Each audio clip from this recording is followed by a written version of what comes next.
Ah, il est que 11h et j'ai déjà les crocs. Bon alors, jappe, salade, non, sandwich. Terrasse avec les collègues. Bah allez, à la brasserie du coin, on pourrait s'offrir tout le menu. Et plus besoin de CB, je prends juste ma carte Up Déjeuner.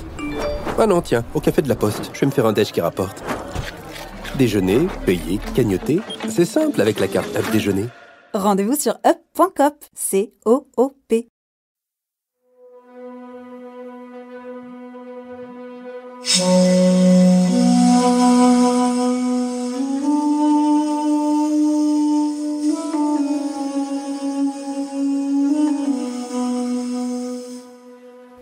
Bonjour, bienvenue dans le podcast L'histoire des Germains, des Francs et des Mérovingiens. Je m'appelle Xavier. Et je m'appelle Romain. Abonnez-vous à notre podcast sérieux, mais pas trop, conçu pour les passionnés d'histoire qui veulent tout comprendre sur ces peuples, leurs aventures, leurs coutumes et leurs territoires durant le premier millénaire.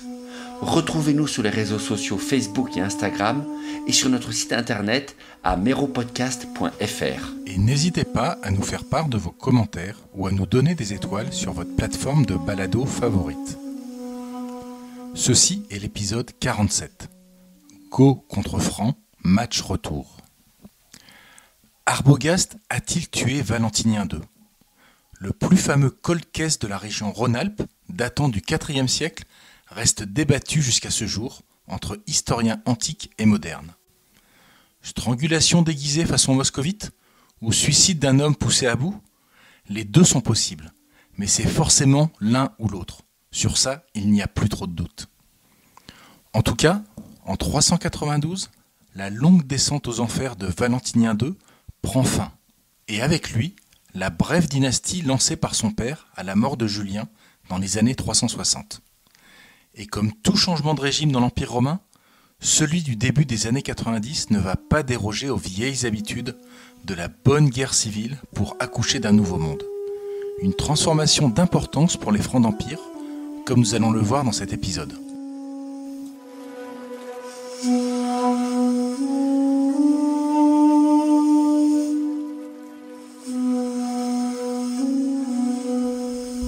Qui a tué l'empereur Valentinien II ? La brutalité et l'arrogance d'un homme comme Arbogast rendent l'hypothèse d'un crime commandité par le maître de la milice assez crédible. Le Franc a très bien pu en avoir assez de supporter un pseudo-maître aussi inutile et se convaincre que de débarrasser l'Empire de ce minable passerait sans trop faire de vagues. D'ailleurs, les lettres de désespoir restées sans réponse à l'empereur d'Orient et à saint Ambroise de Milan prouvent assez que, dans les derniers mois de sa vie, Valentinien craignait physiquement Arbogast. Que ce soit sur un coup de tête ou par calcul, notre Franc a bien pu imaginer que sa position d'homme super efficace et utile à Théodose le mettrait à l'abri des conséquences de son acte. Tout le monde accepterait bien son coup de force, en faisant semblant de croire à cette histoire de suicide pour vite tourner la page, à commencer par l'empereur de Constantinople. Mais le suicide reste tout de même la théorie favorite des historiens. Choyé toute son enfance par sa mère, entouré d'une cour de serviteurs le cajolant à Milan ou à Vienne, supportant ses caprices, on peut facilement imaginer que le jeune homme avait besoin d'être constamment flatté, au moins pour entretenir la mascarade de son soi-disant rôle officiel d'empereur. Sauf qu'il est peu probable qu'Arbogast ait été un bon flatteur, capable de prendre sur lui et d'apaiser les choses pour maintenir les apparences alors que Valentinien grandissait. Il aurait fallu ne pas humilier le jeune homme inutilement pour maintenir la comédie de son pouvoir aux yeux de tous à la cour. Mais il n'est pas sûr que le Franc ait eu la patience de jouer trop longtemps à ce petit jeu-là. Après avoir supporté pendant des années d'être ignoré par Gratien, méprisé par Magnus Maximus, mis au placard par Théodose et dominé par sa mère la belle Justine, recevoir des ordres d'un barbare et se faire humilier en public lors de la scène du décret déchiré, tout ça plaide pour le coup de grâce dans l'ego du jeune Valentinien, qui n'aurait pas digéré ce dernier tourment et aurait préféré en finir. Oui, et puis surtout, l'autre gros argument en faveur du suicide, c'est qu'apparemment, Arbogast n'a pas de plan B bien clair à dégainer en mai 392 à la mort de Valentinien II. Premièrement, il est obligé de crier sur tous les toits que ce n'est pas lui le coupable, qu'il n'y est pour rien. ce qui n'est pas le meilleur signe pour projeter de la confiance et de la sérénité, voire instiller un climat de « tout va bien, monsieur le patricien ». Et puis surtout, si Arbogast ne voulait pas devenir empereur lui-même, et que son objectif était de rester le maître réel, mais caché dans l'ombre du pouvoir à l'ouest, façon seigneur Sith, on ne voit pas trop l'intérêt de dézinguer un fantoche comme Valentinien II. C'est pas comme s'il pouvait espérer un remplaçant moins pénible que le gamin inepte de Vienne qu'il avait visiblement à sa main. Quoi qu'il en soit, en bon padawan, Arbogast va devoir maintenant essayer de faire passer la pilule à son maître officiel, Dark Theodosius. Oui, mais Arbogast a dû vite comprendre qu'il avait franchi la ligne jaune. D'abord, tuer un empereur ou passer juste pour son bureau fait partie des gros tabous qui peuvent rarement rester impunis dans l'Empire. Aucun empereur en place n'aime trop que ce genre de pratique ne rentre dans les mœurs. Ça peut donner trop de mauvaises idées à trop de gens. Que des barbares aient commencé à se rapprocher du trône et à prendre du pouvoir depuis des décennies, c'est une réalité. Mais de là à s'improviser comme faiseur d'empereur, c'est une toute autre histoire quand même. Deuxième problème, le seul atout de Valentinien II les dernières années de sa vie, son seul soutien, c'était évidemment sa petite sœur, la belle Gala, fille de Justine et épouse de Théodose. Et Gala, elle, n'a sûrement pas digéré la mort de son frère et ne gobe pas les explications vaseuses communiquées par Arbogast. Elle se met apparemment en rage à la nouvelle de la disparition de son petit frère et va se mettre à harceler son mari pour qu'il ne laisse pas le crime impuni. Elle devient, de fait, un opposant implacable pour Arbogast qu'il sera difficile de faire taire. S'il est réaliste, Arbogast doit comprendre rapidement qu'il risque sa place et sa tête quand même avec un scandale pareil, surtout que l'empereur de l'Est ne réagit pas immédiatement avec bienveillance à la nouvelle de la mort de Valentinien II, comme il aurait pu l'espérer. À l'été 392, Arbogast se sent obligé de tenter un coup de poker au vu des problèmes à venir. Il se décide à faire alliance avec un certain Eugène, qu'il connaît de la cour de Valentinien en Occident. Alors Eugène est un fonctionnaire originaire d'Auze, dans le Gers moderne, ancien professeur de lettres et surtout un romain pur jus et chrétien modéré. On ne connaît pas trop son passé, sinon qu'il a été présenté à Arbogast par son oncle, le vieux général franc Ricomer, retiré à Constantinople et dont il a été apparemment le secrétaire particulier quelques années plus tôt. Eugène, un bon gars loyal qui coche toutes les cases que ne coche pas Arbogast. La bonne religion, la bonne origine ethnique, la bonne éducation, et peut-être la meilleure de toutes, qui n'est pas clairement évoquée par les textes, mais qui n'a que des avantages pour le franc. Pas de lien connu avec une grande famille noble, pas de grand clan ou de clientèle derrière lui. Un homme cultivé donc, mais pas un poids lourd politique qui pourrait venir gêner Arbogast dans ses manœuvres. Et c'est ainsi qu'à la surprise générale, et peut-être celle de l'intéressé, à l'été 392 à Lyon, le franc fait proclamer son ami Eugène empereur d'Occident. Tout simplement. Il n'y a pas à dire, c'est propre. Belle tentative de mise devant le fait accompli. Vu qu'on a besoin d'un empereur, mais que prendre le pouvoir serait une déclaration de guerre, Arbogast imagine probablement ce bluff pour désamorcer la situation et se sauver. Enfin, c'est ce que je suppose. Oui, parce que même s'il a soi-disant tout le pouvoir, il y a un minimum de formalisme à respecter chez les Romains. On ne peut pas gérer l'Empire comme une ZAD. Il faut des nominations d'officiers civils et militaires pour faire tourner la machine impériale. Il faut des fonctionnaires pour tamponner des papyrus. Et il faut même une tête d'empereur à mouler sur les pièces d'or. Arbogast ne peut juste pas diriger le pays sans avoir de figure officielle qui pilote tout le système. Ne serait-ce que nominalement. C'est quand même l'Empire romain, bordel. Et donc, pour résumer la proposition implicite d'Arbogast, c'est de passer de l'homme de paille de Valentinien II à l'homme de paille Eugène. Sauf que celui-là a quand même le mérite de mieux convenir à Arbogast. Je suis quand même un peu dubitatif sur la manœuvre. Dis-nous en plus, Xavier. C'est probablement l'idée. Même si l'autonomie réelle d'Eugène, homme de paille complet, ou acteur politique s'associant avec Arbogast, reste discutée jusqu'à ce jour, les sources antiques étant contradictoires sur ce point. En tout cas, les ambassadeurs d'Arbogast partent pour l'Est essayer de raccommoder les morceaux. Enfin, les ambassadeurs d'Eugène officiellement, car le franc a compris que quoi qu'il en soit, il était dans son intérêt de se faire discret et de laisser son nouvel empereur proclamer la fidélité de l'Ouest au régime impérial de Théodose. Des ambassadeurs chrétiens donc, pas des francs, qui demandent la reconnaissance d'Eugène officielle et offrent son partenariat sincère à Théodose. Mais Arbogast va déchanter rapidement. Car Théodose est resté totalement silencieux face aux nouvelles perturbantes de l'Ouest. Pas de réaction, pas d'approbation, pas de rejet.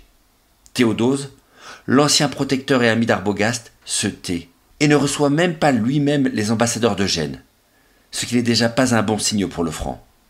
En fait, la seule réponse vient du préfet du prétoire, le bras droit de Théodose. C'est un certain Ruffin, un catholique zélé, pas spécialement fan d'un païen comme Arbogast, et qui se charge de la discussion diplomatique.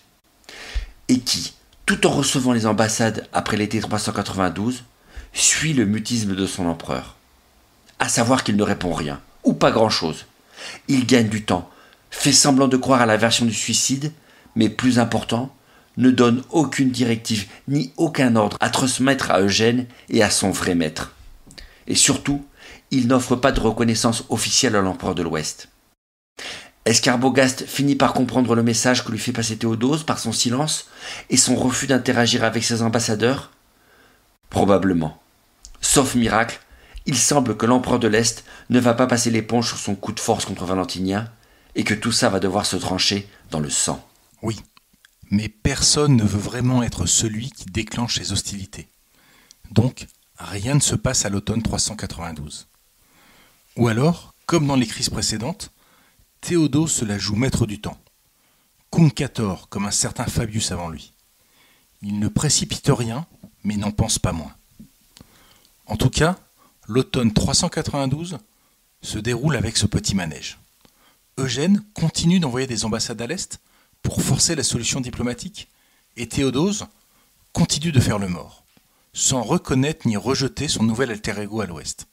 Un bon jeu de dupes entre les deux empereurs, donc. Et en attendant, Arbogast, lui, repart s'occuper sur la frontière nord en cette fin d'année. Car les Francs libres se sont agités de nouveau à cet hiver-là. Comme de bons charognards, il est bien possible qu'ils aient senti l'odeur du sang à des kilomètres de l'action et aient fait le pari que la brouille en train de naître chez les Romains allait leur offrir une belle opportunité. Ce qui serait le plan classique qu'on a déjà entendu au moins une bonne centaine de fois. Mais la recette habituelle va clairement échouer. Parce que la guerre froide qui monte entre l'Est et l'Ouest ne débouche sur rien du tout de concret en 392, ce qui laisse les mains libres à Arbogast. Le maître de la milice, qui a encore toutes ses forces et toutes ses facultés, remonte donc dardard sur Cologne cet hiver-là. Il dégage rapidement la région, lève de nouvelles troupes sur place et se met à poursuivre ses deux anciens ennemis revenus à leurs anciennes rengaines, les roitelets Sunon et Marcomir, car on ne sait pas ce qu'il était devenu du troisième larron, un certain Génobo, de l'autre côté du Rhin. Une campagne éclair qui redonne le contrôle de la rive gauche du fleuve aux Romains et met au pas les tribus de la rive droite. Marcomir laisse d'ailleurs passer les troupes d'Arbogast qu'il suit des hauteurs à bonne distance selon les auteurs, histoire de ne pas se faire écraser en bataille rangée contre un chef si redoutable. La campagne n'a pas d'importance en tant que telle. Elle ressemble aux centaines d'autres opérations militaires des 150 dernières années où, tant que les Romains sont bien organisés et ne pénètrent pas trop loin en territoire germanique, ils peuvent mettre au pas leurs voisins, quand ils le veulent. À deux détails près toutefois. D'abord, Marcomir va refaire une apparition dans la grande histoire des Mérovingiens, alors gardez son nom en mémoire pour la prochaine saison. Et la deuxième, c'est évidemment qu'Arbogast en profite pour recruter à tour de bras des soldats fédérés et des mercenaires chez les Francs en faisant campagne au nord. Des renforts qui vont lui être bien utiles, et vite. Car les choses sérieuses tant attendues se précipitent tout à coup début 393. En janvier, Théodose change de posture brutalement. L'empereur d'Orient, maître incontesté de l'Empire, décide tout à coup de nommer son deuxième fils Honorius, empereur d'Occident. Une nomination publique qui sert de réponse finalement aux ambassadeurs. Si Honorius est empereur à l'ouest, même si ce n'est qu'un adolescent d'une dizaine d'années et qu'il vit à Constantinople, ça veut dire qu'Eugène n'est qu'un usurpateur et que tous ceux qui le soutiennent sont des traîtres. Pas besoin d'en dire plus. C'est le conflit que choisit Théodose qui, une nouvelle fois, va devoir abattre l'empereur de l'Ouest qu'il refuse de reconnaître. Et c'est comme ça qu'Arbogast a dû l'interpréter. D'où sa décision de ne pas attendre une guerre inévitable sur son sol, mais d'aller frapper le premier avant que Théodose ait eu le temps de mobiliser toutes ses forces. Parce que malgré Andrinople, il ne faut pas se tromper. La partie est de l'Empire reste quand même beaucoup plus vaste et beaucoup plus peuplée et armée que la partie ouest. Et prendre l'Italie est une top priorité en ce sens, pour disposer d'une base militaire et économique solide afin de lancer l'offensive vers l'Est. Et pour gagner la population à leur rébellion, Arbogast et Eugène vont dégainer leur arme de séduction massive, qui peut te faire gagner des points, l'arme fatale du IVe siècle. Ah non, ne me dis pas que tu vas encore parler religion, j'en peux plus là. Et pourtant si, le duo terrible s'achète immédiatement du soutien en Italie avec les aristocrates et le Sénat en implémentant une politique de tolérance religieuse qui répond aux vœux de l'élite à Rome. Parce que ce qu'il faut savoir, c'est que suite à la crise de Thessalonique et à son bannissement temporel par Ambroise, Théodose a mis les bouchées doubles pour se faire pardonner par l'évêque et par la puissance divine. C'est simple, dès son pardon par Ambroise, il s'est mis à attaquer systématiquement les derniers vestiges du paganisme à travers l'Empire. Dès 391, il établit une loi pour interdire toutes sortes de sacrifices et l'accès à tous les temples et sanctuaires païens. En 392, on passe même à un autre cran, avec une nouvelle loi rendant les sacrifices aux dieux passibles de la peine de mort. Et c'est sans parler de sa fameuse décision de 393 que d'abolir pour les 15 prochains siècles les Jeux Olympiques, jugés trop clairement païens à ses yeux. À travers tout l'Empire, les extrémistes côté chrétien se déchaînent, avec le soutien d'un empereur devenu clairement, par choix politique comme par conviction religieuse profonde, ce qu'on pourrait appeler un fanatique. Une vague sans précédent dans l'Empire romain de destruction de temples s'abat sur l'Empire côté Est avec sa bénédiction. Pour les notables restés païens, notamment côté Ouest, c'est la consternation, doublée de la paranoïa devant les exécutions qui commence à se profiler. Dès leur arrivée en Italie en avril 393, Arbogast et Eugène percutent vite qu'ils ont là une superbe opportunité. Un moyen simple de trouver du soutien politique et militaire, ce qui est probablement devenu la priorité face au rouleau compresseur Théodose sur le point de se mettre en marche. Arbogast le païen, qui n'a sans doute jamais trop compris les débats improbables autour de la personne de Jésus entre Nicéens, Homéens et Ariens, et son collègue se lance sans tarder dans une politique religieuse tolérante réclamée par l'élite du pays. Il ne persécute sûrement pas les chrétiens, qui sont devenus une force bien trop colossale à ce stade, mais donne tout de suite des gages aux païens par des petits gestes qui font plaisir. À commencer par notre fameux autel de la Victoire, dont Ambroise avait empêché la réinstallation 10 ans plus tôt. Ni une ni deux, on fait revenir le dit autel au cœur du Sénat romain, et on autorise le retour des cérémonies païennes, la reconstruction des temples, comme la remise en place des sacrifices et la nomination de fonctionnaires non chrétiens. Est-ce qu'Arbogast et son compère Eugène se sont lancés dans une grande guerre pour faire triompher le paganisme dans l'Empire ? Franchement non, c'était probablement tout à fait improbable à ce stade de l'histoire. Mais ils ont fait le pari qu'en jouant la carte de la tolérance entre chrétiens et païens, ils allaient s'acheter des amis qui n'avaient pas encore basculé dans le camp définitif de Théodose. Pour Arbogast et les autres, la religion n'est qu'un outil bien pratique pour se mettre autant d'atouts que possible avant le gros conflit qui va inévitablement arriver. Ce qui explique sans doute pourquoi saint Ambroise, en 393, décide de se mettre un peu en retrait à Bologne, loin de toute cette agitation. Et Arbogast n'a probablement d'ailleurs pas intérêt à persécuter un homme aussi populaire. Populaire jusque dans ses propres troupes où on trouve beaucoup de chrétiens. Et l'évêque de Milan, lui, ne veut sans doute pas cautionner une politique pareille. Les deux décident donc plutôt de s'éviter momentanément, puisqu'ils savent que tout va être tranché ailleurs, tranché à grands coups de glaive sur un champ de bataille. Si l'année 393 est l'année des préparatifs, 394 va être celle de la confrontation finale. Difficile de savoir de combien de soldats dispose chaque camp, vu que les données existantes peuvent être interprétées de toutes les manières possibles. Les deux camps ont subi des défaites majeures. Andrinople pour l'Est en 78 et la Save pour l'Ouest en 88, sans compter tous les autres conflits qui ont dû réduire leur force de soldats d'élite, mais le recrutement ne s'arrêtait jamais à Rome, donc difficile de donner l'avantage à l'un ou l'autre pour l'expérience. A priori, L'Est compte la plus grosse partie du demi-million de soldats de l'Empire, du fait de sa population et aussi de la localisation des deux grandes forces armées que sont celles du Danube et de la Mésopotamie. Même si chaque camp ne peut pas mobiliser toutes ses forces vu que quelqu'un doit bien rester surveiller les frontières, ça laisse quand même l'avantage à Théodose.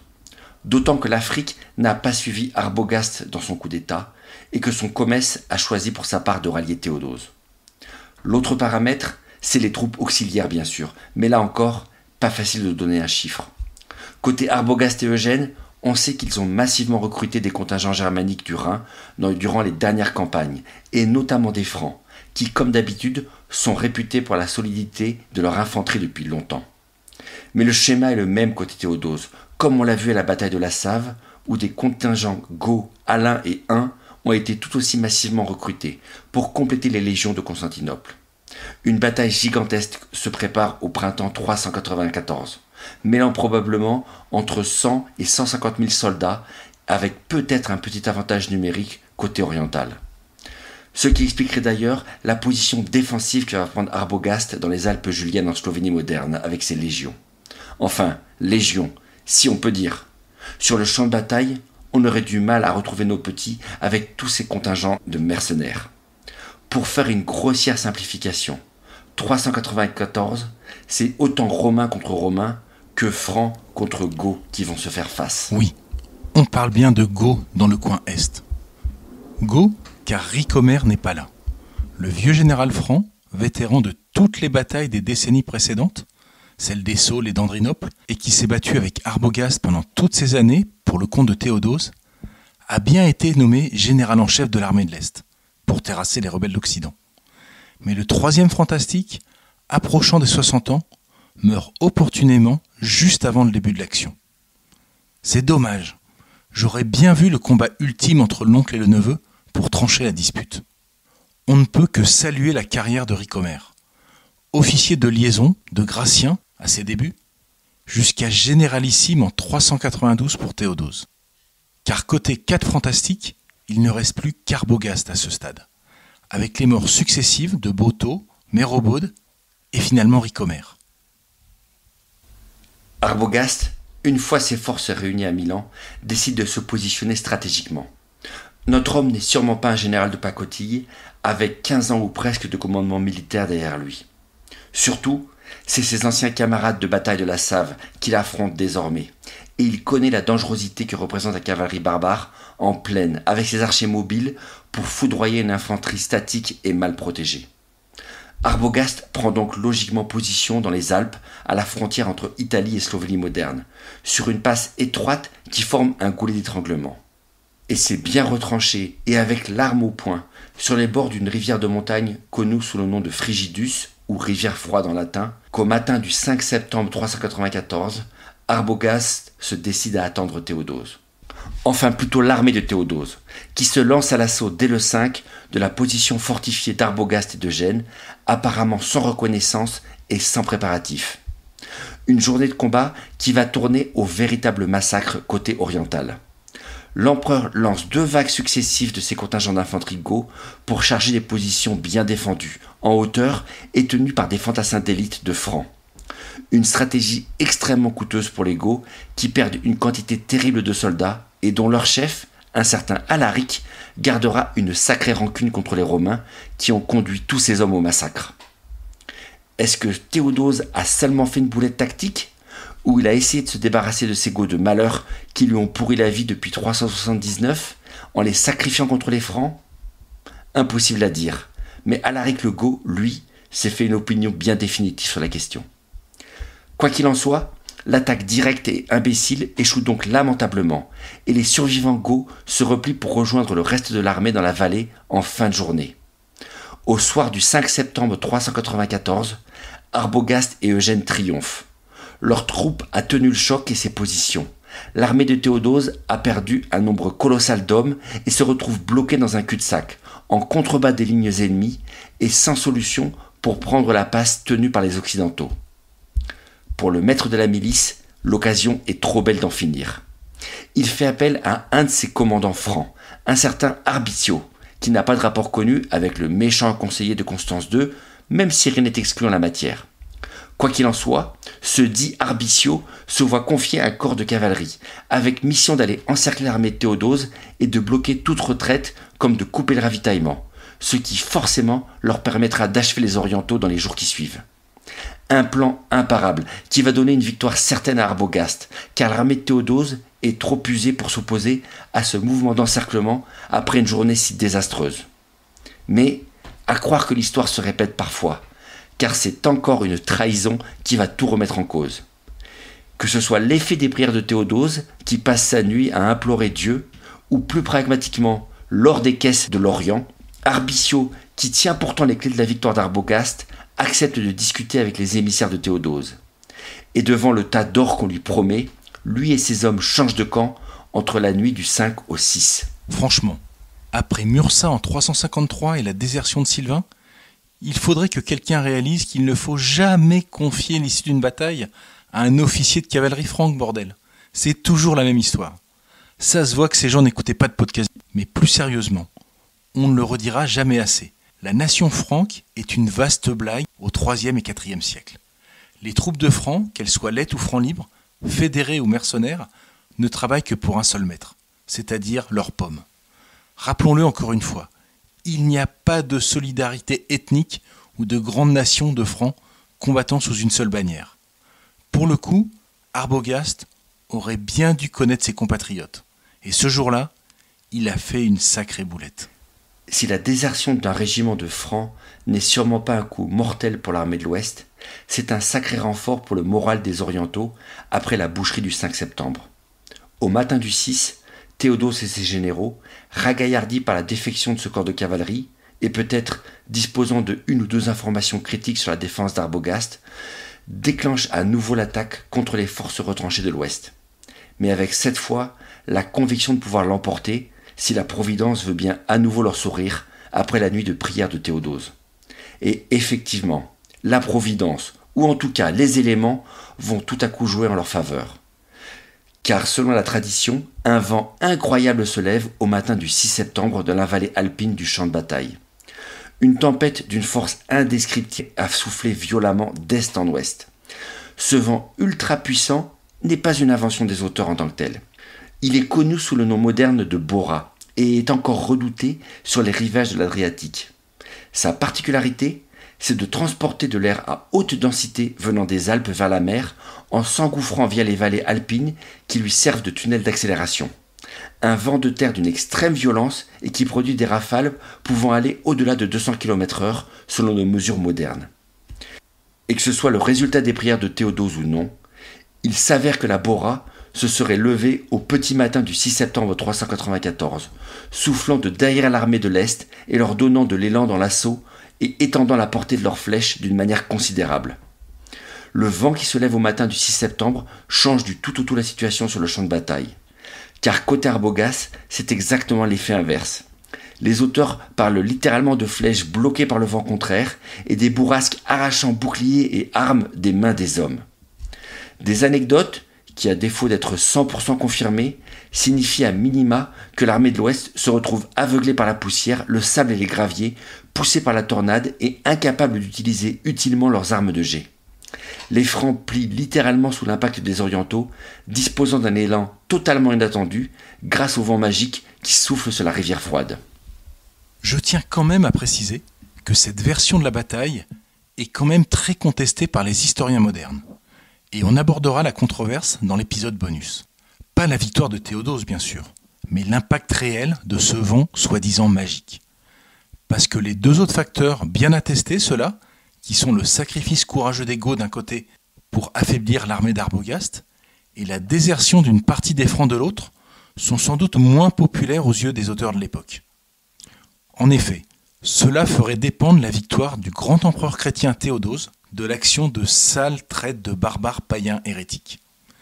Deux facteurs critiques pour la victoire, mais pas aussi sexy que celui du super ouragan surprise qui redonne tout le mérite à la providence divine et à la ferveur de l'empereur. Il faut être honnête, il y a sans doute eu du vent ce jour-là, mais pas sûr que c'était le facteur le plus décisif de cette journée. Quoi qu'il en soit, la rivière froide est une véritable déroute pour l'armée de l'Ouest. le 6 septembre 394, les Occidentaux s'effondrent sous l'effet combiné des désertions des Francs, de l'assaut des Orientaux comme du vent violent de la vallée et déroutent avant la fin de la journée. En une seule bataille, Théodose écrase ses adversaires et reprend le contrôle total de son empire. L'empereur Eugène, plutôt usurpateur maintenant, est capturé immédiatement après la défaite par les troupes de Théodose et malgré ses supplications, se fait trancher la tête sans tarder. Personne ne sera surpris qu'aucune pitié ne lui ait été accordée par l'empereur d'Orient et qu'on lui applique le même tarif qu'à Magnus Maximus 5 ans plus tôt. Arbogast, pas dupe de la situation, comme des sentiments de Théodose contre lui, n'attend même pas d'être fait prisonnier. Après plusieurs jours de fuite dans les Alpes, il comprend que sa situation est sans issue. Derrière l'image du franc d'Empire se cache dans le fond un véritable Romain. Mi-septembre 394, le maître de la milice se jette sur sa propre épée et termine ainsi son improbable épopée. La bataille marque donc la fin de la guerre civile de 392 à 394, mais aussi le triomphe total de Théodose et de son intransigeance nicéenne, qui cette fois a triomphé de tous ses ennemis. Un changement de paradigme religieux donc, qui va transformer en profondeur l'Empire romain, et pour toujours. Cette bataille du Frigidaire, Frigidus, ou bataille de la rivière froide si vous voulez être sérieux, tourne aussi définitivement la page incroyable des Francs d'Empire au sommet du pouvoir. 20 ans de succès incroyables pour les Mérobos, les Botos, les Ricomers et les Arbogastes, finit ainsi balayé par un gros coup de vent dans les montagnes de Slovénie. Le IVe siècle se termine par un sacré crash pour les Francs, après un siècle de succès improbable au sein de l'appareil impérial romain. Une défaite qui va sonner le glas de cette période et de leur étonnant succès. Il est maintenant temps d'entrer dans le tant attendu 5e siècle. Merci d'avoir écouté cet épisode de L'histoire des Germains, des Francs et des Mérovingiens, le podcast dédié à l'histoire de France durant le premier millénaire.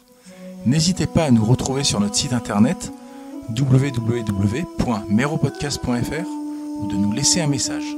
Et rendez-vous au prochain épisode.